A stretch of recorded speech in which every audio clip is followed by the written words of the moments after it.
നാളെ ഓഗസ്റ്റ് 11 ചൊവ്വാഴ്ച വിവിധ ജില്ലകളിൽ ജില്ലാ കളക്ടർ വിദ്യാഭ്യാസ സ്ഥാപനങ്ങൾക്ക് അവധി പ്രഖ്യാപിച്ചു.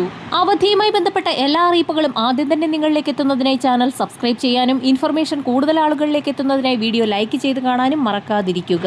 സംസ്ഥാനത്ത് പ്രളയക്കെടുതി രൂക്ഷമായി തുടരുന്നു. പ്രളയക്കെടുതിയുടെ പശ്ചാത്തലത്തിൽ ആലപ്പുഴ ജില്ലയിലെ കുട്ടനാട് താലൂക്കിലെ എല്ലാ വിദ്യാഭ്യാസ സ്ഥാപനങ്ങൾക്കും നാളെ ജില്ലാ കളക്ടർ അവധി പ്രഖ്യാപിച്ചു. ജില്ലയിൽ ദുരിതാശ്വാസ ക്യാമ്പുകൾ പ്രവർത്തിക്കുന്ന സ്കൂളുകൾക്കും അവധി ബാധകമായിരിക്കുമെന്ന് ജില്ലാ കളക്ടർ അറിയിച്ചു.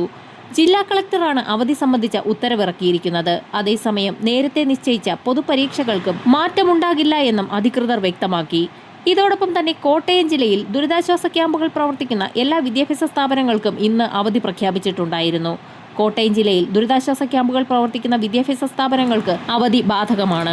അതേസമയം നേരത്തെ തീരുമാനിച്ചിട്ടുള്ള പൊതുപരീക്ഷകൾക്കും മറ്റ് പരീക്ഷകൾക്കും മാറ്റമുണ്ടാകില്ല എന്നും അധികൃതർ വ്യക്തമാക്കി. വീണ്ടും പുതിയ ചക്രവാത ചുഴി രൂപപ്പെട്ട സാഹചര്യത്തിൽ ചക്രവാത ചുഴി ന്യൂനമർദ്ദമായി ശക്തി പ്രാപിക്കാൻ സാധ്യതയുണ്ടെന്നും സംസ്ഥാനത്ത് ഓഗസ്റ്റ് 12 മുതൽ അതിശക്തമായ മഴ തുടരുമെന്നും കേന്ദ്ര കാലാവസ്ഥാ നിരീക്ഷണ വിഭാഗം മുന്നറിയിപ്പ് നൽകിയിരിക്കുകയാണ്. മഴ കനക്കുന്ന സാഹചര്യത്തിൽ വരും ദിവസങ്ങളിൽ കൂടുതൽ ജില്ലകളിൽ അവധി പ്രഖ്യാപിക്കാൻ സാധ്യതയുണ്ട്. വരും ദിവസങ്ങളിലെ അവധി അറിയിപ്പുകൾ കൃത്യമായി ലഭിക്കുന്നതിനായി ചാനൽ സബ്സ്ക്രൈബ് ചെയ്യാൻ മറക്കാതിരിക്കുക.